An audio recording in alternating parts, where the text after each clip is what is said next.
FBA fixation. It's just that FBA fixation. Blessed risings, good afternoon or good evening, depending on where in the world you are tapping in from. You got to keep in mind that KPP Podcast is a global show. And today on this episode of PC Shenanigans, some artifacts removed from African American History Museum after executive order. We will be discussing that and more after these brief messages.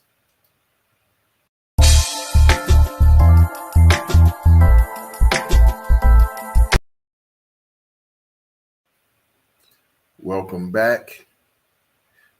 When you see the erasure happening right in front of your eyes, it hits differently. In April of 2025, Donald Trump signed Executive Order 14253. I actually believe that was in sometime in March, titled Restoring Truth and Sanity to American History. This order demands that federally funded museums, including the Smithsonian Institution, scrub exhibits that promote what the administration calls improper ideology. And let's be clear, that's coded language targeting us, foundational Black Americans. But I'm going to let Janie tell you the story. Chun-Li has something she wants to say, and I want you guys to hear it. Fair use poop tube. We are learning, we are teaching, we are digesting the knowledge.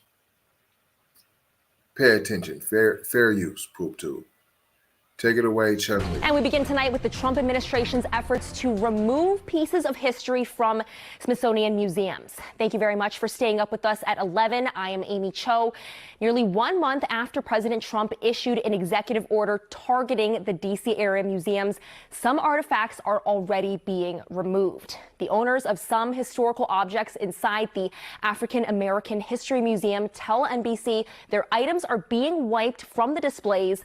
News 4's Catalina Perez de Armignan spoke with one of those owners and asked museum visitors if they've noticed the changes.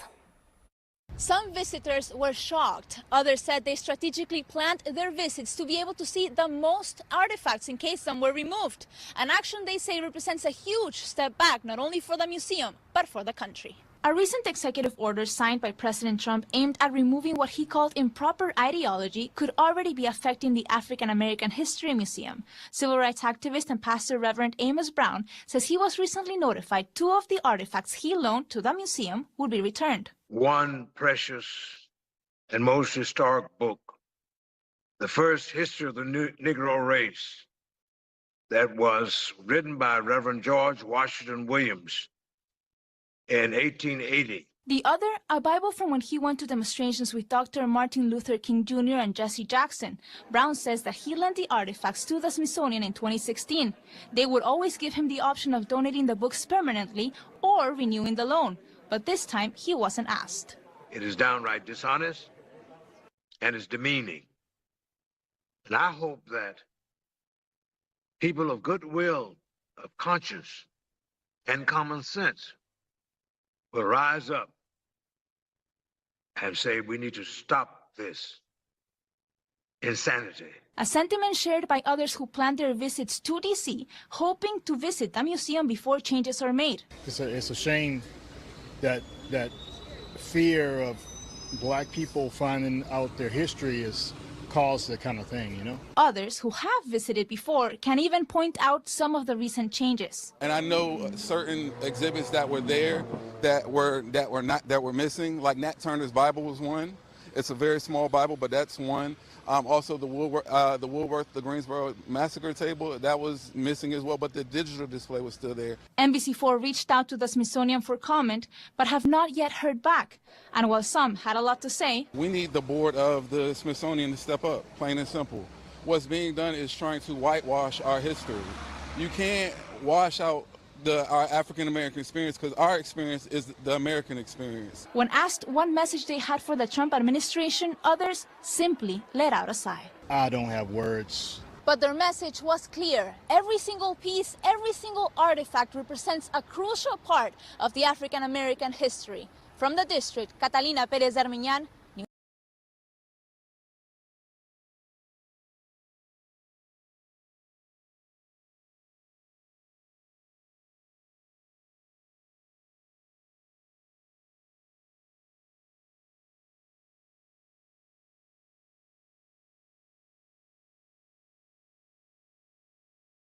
All right, let's bring in News 4 stars who spent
I was giving y'all some good stuff and I've been fumbling.